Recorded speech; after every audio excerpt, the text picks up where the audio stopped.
13장 13절로 25절입니다.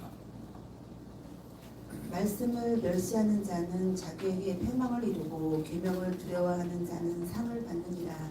지혜 있는 자의 교훈은 생명의 샘이니 사망의 그물에서 벗어나게 하느니라. 선한 지혜는 은혜를 베푸나 사악한 자의 길은 험하니라. 무릇 슬기로운 자는 지식으로 행하거니와 미련한 자는 자기의 미련한 것을 나타내느니라. 악한 사자는 재앙에 빠져도 충성된 사신은 양약이 되느니라. 훈계를 저버리는 자에게는 궁핍과 수욕에 이르거니와 경계를 받는 자는 존영을 받느니라. 소원을 성취하면 마음에 달아도 미련한 자는 악에서 떠나기를 싫어하느니라. 지혜로운 자와 동행하면 지혜를 얻고 미련한 자와 사귀면 해를 받느니라. 재앙은 죄인을 따르고 선한 보응은 의인에게 이르느니라. 선인은 그 산업을 자자손손에게 끼쳐도 죄인의 재물은 의인을 위하여 쌓이느니라. 가난한 자는 밭을 경작함으로 양식이 많아지거니와 불의로 말미암아 가산을 탕진하는 자가 있느니라. 매를 아끼는 자는 그의 자식을 미워함이라. 자식을 사랑하는 자는 근실이 징계하느니라. 의인도 포식하여도 악인의 배는 줄이느니라. 아멘. 기도하겠습니다. 주님의 은혜를 감사합니다.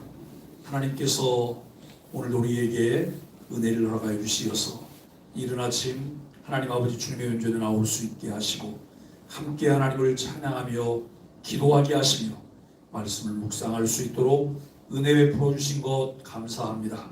1월 마지막 날을 우리가 하나님 아버지 오늘도 맞이해 있는데 하나님 1월 한 달 동안도 눈동자와 같이 지켜주시며 은혜 주신 것 진심으로 감사합니다. 하나님 아버지 다음 세대를 위해 기도합니다. 다음 세대의 문화사역을 위해서 우리가 하나님 앞에 기도합니다. 비전 시험금을 드리는 손길들을 기억하여 주시고 은혜를 더하여 주옵소서. 우리 소망의 교회가 하나님 아버지 주님 보시기에 합당한 교회로 주님이 사용하시는 신실한 교회로 온전히 쓰임받기에 부족함이 없도록 인도하여 주옵소서. 이 시간 우리 말씀을 먹이시며 말씀을 통한 하나님의 은혜를 공급하여 주옵소서. 예수님의 이름으로 간절히 기도합니다. 아멘. 오늘 우리는 잠언 13장 13절로 25절까지 말씀을 통해서 지혜와 생명의 공동체라고 하는 주제로 함께 말씀을 나누려고 합니다. 그리스도인은 거룩한 지혜 안에서 생명의 영향력이 있는 거룩한 공동체를 이루는 사람들이다 라고 이야기할 수 있습니다. 지혜자는 하나님의 말씀이 경외의 대상이다 라고 이야기합니다. 하나님의 말씀을 소홀히 여기는 사람은 자기에 의해서 스스로 자기 인생을 패망에 이르게 한다고 13절이 말씀을 하고 있습니다. 그러나 계명을 소중히 여기는 사람은 상을 받는다, 상을 받게 된다 라고 말합니다. 여기서 여러분 계명은 반드시 순종해야 하는 하나님의 명령입니다. 히브리어로 상은 평화, 완전, 완성이라고 하는 의미가 있습니다. 하나님을 경외하는 마음으로 계명을 소중히 여기며 순종하는 사람은 완전한 평화를 상으로 얻게 된다라고 하는 것을 말씀합니다. 18세기 영국에서는 국가재정의 3분의 1이 노예를 판 수입에 의해서 만들어졌다고 해요. 영국이라는 나라가 해적의 나라예요. 여러분 영국에 가면 대형 박물관이 있어요. 그 박물관에는 어마어마한 정말 보물들이 많거든요. 그런데 그 박물관은 다른 데와 좀 다른 게 하나 있어요. 뭐가 다른지 아세요? 입장료가 없습니다. 왜 입장료가 없을까요? 전 세계에서 훔쳐온 물건들이거든요. 뺏어온 물건들이에요. 그렇기 때문에 입장료를 받아서는 안 되는 거예요. 그런데 18세기에 이 영국이 이제 이런 그 국가로 있을 때 아프리카 해변에서 유럽으로 노예를 이송하는 과정에 수많은 사상자가 발생했음에도 그것을 당연하게 여겼습니다. 그런데 그 시대적 상황 속에서 윌리엄 웰버포스라고 하는 사람이 이 문제를 해결하기 위해서 일생을 헌신을 합니다. 그는 이렇게 말을 해요. 영국이 위대한 나라가 되려면 하나님의 법을 따라야 한다. 황금의 누님으로 노예제도를 고집한다면 영국은 살아남지 못할 것이다 라고 하는 말을 합니다. 그러면서 이 웰버포스는 영국 의원으로서 이 문제를 풀어가려고 하는 노력을 계속합니다. 그 당시 부유층과 귀족 상인들은 모두 이 사람의 적이 됐어요. 왜냐하면 그들은 쉽게 돈벌이를 할 수 있는 것, 불법이지만 쉽게 돈벌이를 해서 그것을 통해서 호의호식하는 삶을 사는데 이 사람이 그것을 외치니까 적이 됐습니다. 이 노예해방운동을 무려 56년 동안 이분이 계속했어요. 마침내 1833년 5월 영국은 세계 최초로 노예제도를 전면 폐지하기로 선언을 하게 됩니다. 이 웰버포스에게는 하나님이 주신 확고한 비전이 있었고 그 비전을 일평생을 헌신하는 용기와 열정을 그가 가지고 있었다라고 하는 것이죠. 무엇보다도 그와 뜻을 함께하는 사람들이 곁에 있었습니다. 각 분야 종사자들이 모인 클랜펌 공동체에서 법조인들은 노예제도 폐지를 위한 법안을 작성하고 예술가들은 그림을 그림으로써 사람들의 의식을 깨우는 일을 했습니다. 어떤 이들은 이 일을 위해서 이제 밤새도록 기도하는 데 한 몫을 담당했습니다. 이렇듯 확고한 비전을 품은 한 사람이 비전 공동체를 만날 때 세상이 변혁되는 하나님의 역사는 그를 통해서 일어난다라고 하는 것입니다. 믿음의 공동체 안에서 선한 도전과 영향력을 받았던 경험들이 우리에게는 얼마나 있을까요? 여러분, 현대 선교의 아버지라고 불리는 의미가 있어요. 그가 누구냐면 윌리엄 캐리입니다.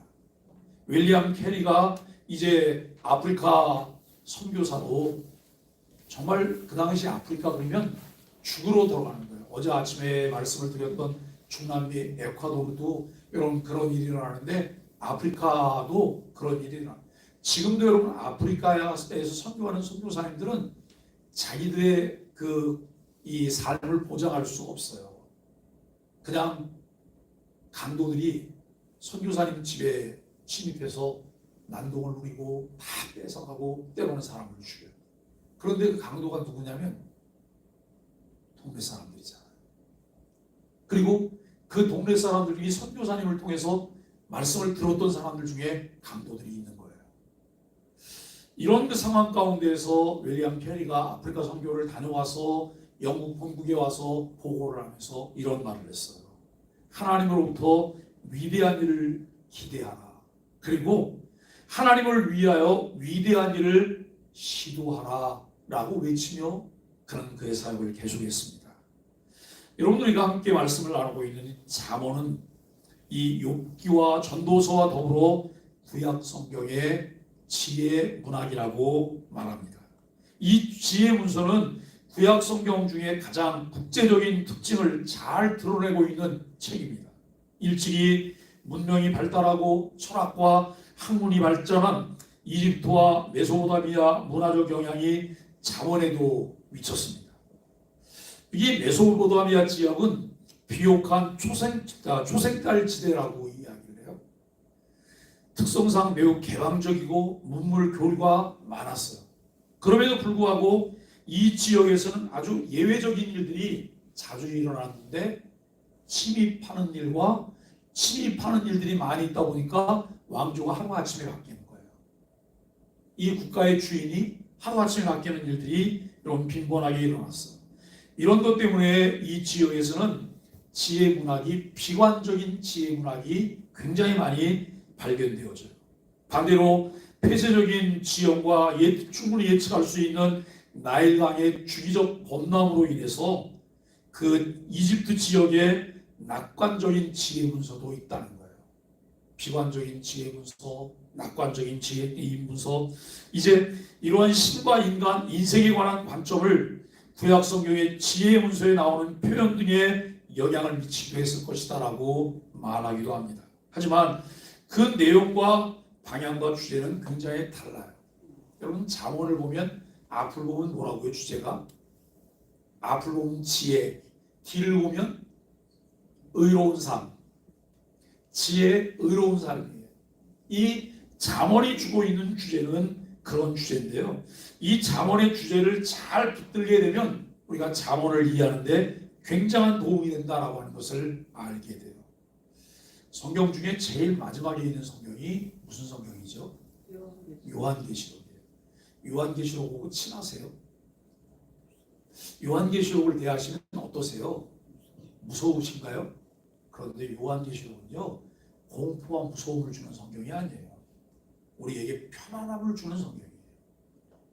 그 요한계시록을 잘 이해하지 못했기 때문에 요한계시록에 나타나는 상징적인 것들, 이런 것들에 의해서 여러분 공포감을 가져요.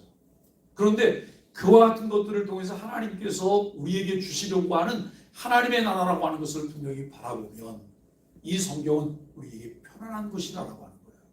제가 어릴 때 저희 집 앞에서 쭉 나가면 집이 하나 있었어요. 초가집인데요. 그 집 있는 데는 낮에만 가서 애들이 놀아요. 절대 밤중에는 안 가요. 그리고 혼자는 안 가요. 거기. 왜 그런지 아세요? 거기가 뭐 하는 데냐면 옛날에는 상여를 맺잖아요. 상여를 보관하는 집이에요. 그 상여를 보관하는 집인데 그 상여 안에 거기 귀신이 있나요? 상여 안에 혹시 우리를 해코지할 만한 뭐가 있나요? 그게 없어. 그럼에도 불구하고 우리는 어릴 때 거기가 늘 무서웠어요. 이게 하나도 무섭지 않다고 하는 걸 알면 그 옆으로 가서 놀아도 상관이 없을 텐데 놀다가 좀 어둑어둑해지면 당연한 집으로 가요. 거기를 피해서. 우리가 여러분 어떤 것에 대한 바른 이해를 갖지 못하면 그것 때문에 공연히 두려워하고 공포심 속에 살아갈 수 있다고 하는 것을 알게 돼요. 잠언을 우리가 잘 이해하면 잠언을 통해서 하나님이 주시는 놀라운 은혜를 우리가 깨닫게 된다고 하는 것을 생각합니다. 오늘 본문 14절을 통해서 지혜 있는 자가 전하는 교훈이 우리에게 중요한 이유가 무엇인가 하는 것을 발견해요. 지혜 있는 자의 교훈은 생명의 샘이고 사망의 그물에서 벗어나게 하기 때문에 여러분 이 지혜자가 전해주는 교훈이 우리에게 중요하다라고 하는 것을 알게 돼요. 여기 여러분 14절은 12절부터 19절까지 이어지는 소달락의 주제예요. 동시에 13절 전체의 주제이기도 해요. 이 구절은 다른 구절처럼 두 가지를 대조하는 방식이 아닌 한 가지 메시지를 아주 직설적으로 우리에게 전해주고 있어요. 교훈으로 번역된 단어는 13절의 말씀 계명과 연관해서 규례 혹은 법도로 해석할 수도 있습니다. 지혜 있는 자의 계명 곧 법도는 생명의 샘이 되는데 이 표현은 14장 27절에서 그대로 반복되어져요. 다만 27절에서는 지혜 있는 자의 교훈 대신 여호와를 경외하는 것이 생명의 샘이라고 말을 해요. 여호와를 경외하는 것이 무엇이라고요? 생명의 샘이라고 말을 해요. 이런 유사한 문장을 반복하는 것은 우연이 아니라 저자가 의도적으로 이제 의도성을 가지고 강조하고 있는 것이라는 것이죠. 이 생명의 샘은 12절의 생명나무와도 관련이 있습니다. 여기에서의 생명은 갑작스러운 죽음에서의 건짐뿐만 아니라 고차원적인 삶까지도 의미하고 있습니다. 잠언 전체의 주제인 지혜 즉 여호와를 경외하는 것이 생명의 근원이 되는 이유는 그것이 사람을 죽음의 그늘에서 벗어나게 하기 때문이다 라고 하는 거예요. 생명의 말씀을 붙잡고 하나님을 경외하는 사람은 자기가 걸린 죽음의 사슬을 끊고 생명으로 옮겨가게 된다는 거예요. 우리가 여러분 요한복음 5장 24절에 보면 우리를 죽음에서 생명으로 옮겼다라고 말해요. 우리를 죽음에서 생명으로 옮겼다. 예수 그리스도의 십자가의 죽으심을 통한 그 말씀을 듣게 되므로 그 말씀을 믿게 되고 그것을 통해서 우리는 사망에서 생명으로 옮겼다라고 하는 것을 깨닫게 된다는 말씀입니다. 생명의 말씀을 붙잡고 하나님을 경외하는 사람은 여러분 자기가 이제 걸린 죽음의 사슬을 끊어내는 이 은혜를 입게 됩니다. 반대로 생명의 원천 되시는 하나님을 무시하고 그 말씀을 멸시하는 자는 자기 자신을 죽음으로 몰아넣는 어리석은 자다라고 말을 해요. 그러니까 여러분 시편 14편 1절을 보면 어리석은 자는 뭐라고 말하냐면 하나님이 없다 그래요. 하나님이 없다고 말하는 사람에게 성경은 무엇일까요? 그냥 책인 거예요. 그냥 책이에요. 그런데 하나님이 계심을 믿는 우리에게 성경은 무엇입니까? 생명의 말씀이에요. 이것은 우리에게 너무나 중요한 부분인 것을 우리는 알게 됩니다. 지혜 있는 자의 교훈은 생명의 셈입니다. 내가 하나님의 지혜로 생명을 얻도록 도우며 선한 영향력을 끼칠 수 있는 대상은 누가 있을까요? 내가 깨닫게 된 말씀을 누구에게 영향을 끼쳐야 될까요? 만약에 우리가 계주 선수라면 그 다음 바톤을 받을 주자는 누구일까요? 누군가에게 바톤을 넘겨줘야 되지 않을까요? 생명의 셈은 자신만을 위해 생명을 얻고 누리는 것을 넘어 다른 사람들을 생명으로 인도하는 통로 역할을 하게 한다고 하는 것을 알게 합니다. 지혜 있는 사람의 교훈과 말씀은 사람들을 위로할 뿐만 아니라 그들로 하여금 하나님을 경외하며 죄악을 버리고 하늘의 지혜를 붙잡는 삶을 살도록 인도한다고 말씀합니다. 지혜를 따르는 삶은 추상적인 삶이 아닙니다. 우리에게는 매 순간 일상의 구체적인 삶의 현장 속에서 하나님을 경외하는 지혜가 필요합니다. 야고보서 1장 5절에서 야고보 기자는 이렇게 말을 해요. 누구든지 지혜가 부족하거든 모든 사람이 후히 주시고 꾸짖지 아니하시는 하나님께 구하라고 말합니다. 여러분 이것은 신학적인 지식을 말하고 있는 것이 아니에요. 삶에 대한 실제적인 통찰력, 일상에서 마주하는 일과 관계와 대상을 바라보는 하나님의 관점을 구하는 것을 의미하고 있다는 거예요.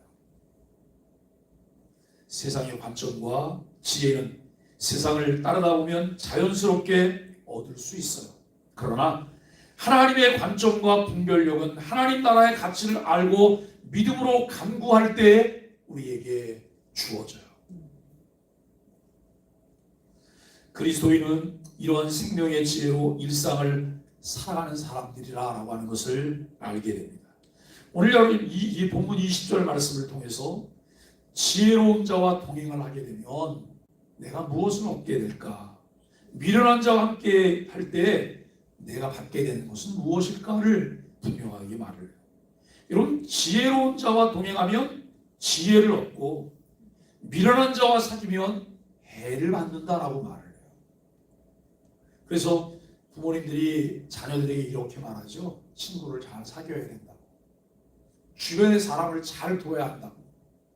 이거 굉장히 중요한 부분인데요. 13장 20절로 25절은 지혜로운 사람이 받을 보상과 어리석은 사람이 받을 재앙에 관해서 말씀하고 있습니다. 지혜와 어리석음은 함께하는 자들에게 강한 영향을 미칠 정도로 힘이 있어요. 20절은 지혜로운 사람과 함께하면 지혜를 얻고 어리석은 자와 함께하면 해를 받는다며 지혜로운 사람을 가까이에 둘 것을 제안합니다. 사람 누구나 주변 사람과의 관계를 통해 서로 영향을 주고받아요.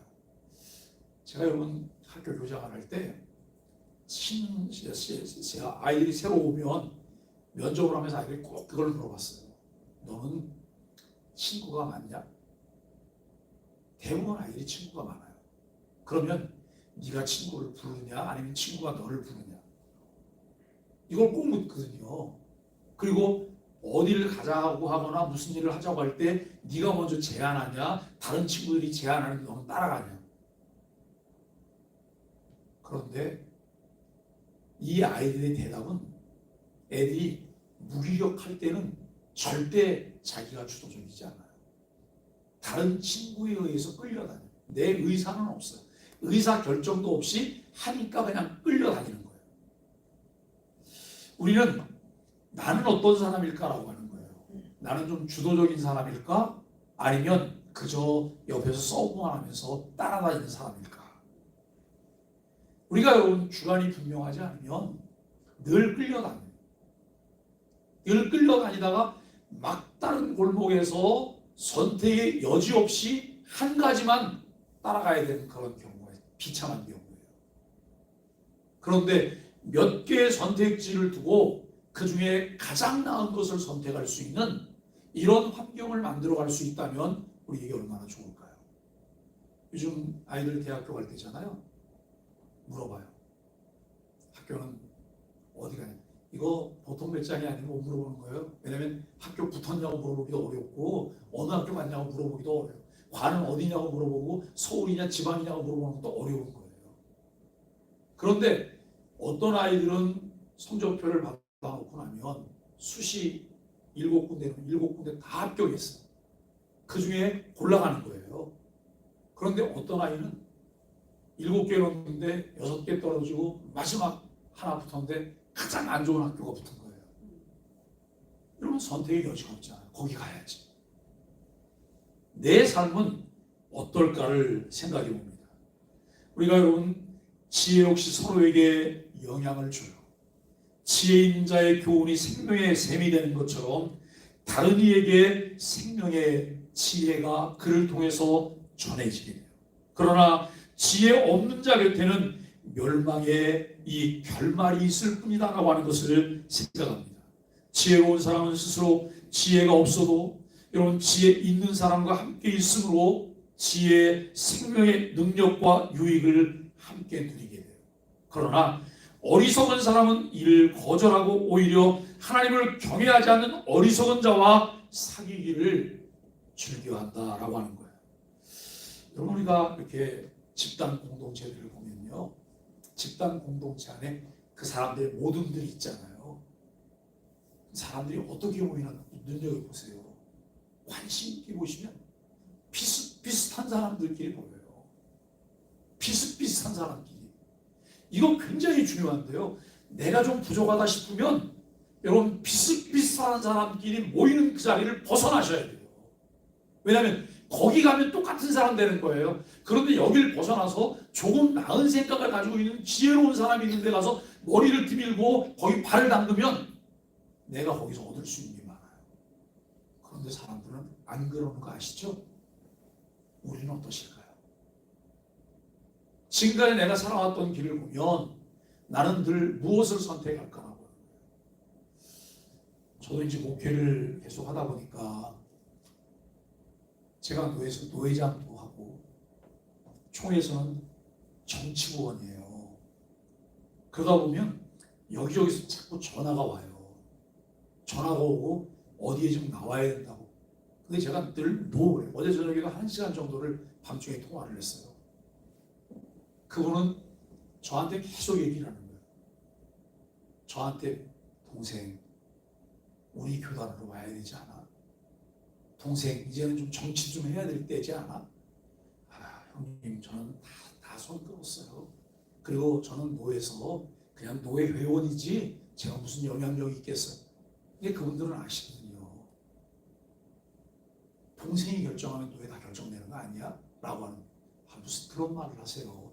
저는 아무 의사 결정할 수 있는 권한이 없고 다만 노회 임원들이 결정하는 거예요.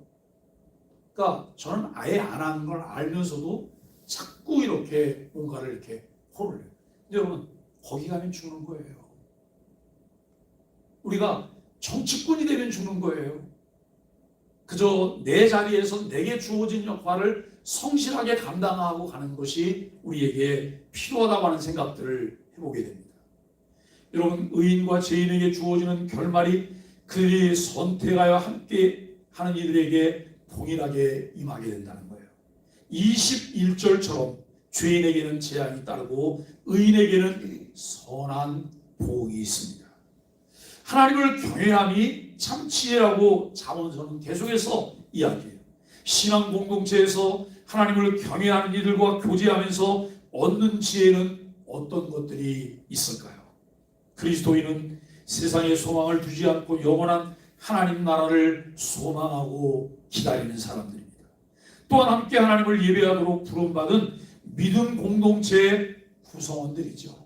장차 오실 주님의 나라를 사모하면서 함께 하나님을 예배하고 서로 믿음의 길을 잘 걸어갈 수 있도록 격려하고 섬기는 것이 그리스도인과 믿음의 공동체를 향한 하나님의 뜻입니다.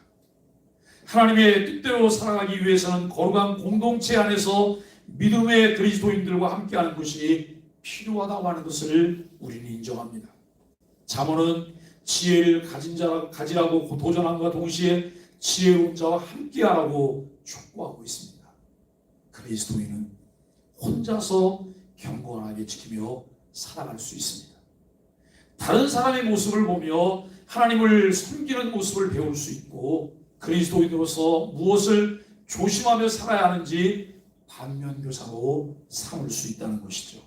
하나님을 경외하는 지혜를 함께 나누고 서로 선한 영향력을 끼치며 세상을 향해 거룩한 복음의 증거자가 되도록 세워주는 공동체 안에서의 교제가 필요해요.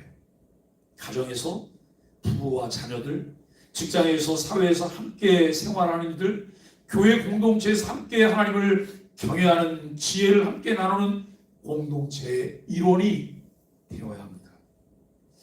우리가 여러분 성경의 잠언은 세속적 지혜를 열거하는 보통의 잠언집과는 좀 달라요. 창조주요 절대 주권자이신 하나님을 경외하는 삶이 무엇인지 구체적으로 우리에게 보여주고 있습니다. 그러한 삶을 진정한 지혜와 의로 정의하고 있다는 것이죠.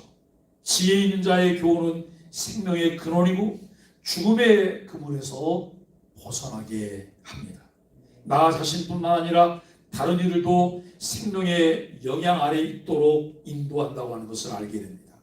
지혜 있는 자와 동행하면 생명의 지혜를 공유하지만 반대로 어리석은 자와 함께하면 해를 받고 멸망하게 돼요. 그리스도인은 하나님을 경외하는 거룩한 지혜를 서로에게 권하면서 생명의 길을 함께 걸어가는 사람들이라고 하는 것입니다. 사랑하는 소망의 가족 여러분, 믿음의 부모는 자녀의 일생에 지혜롭고 신실한 정원사로 부름을 받았습니다.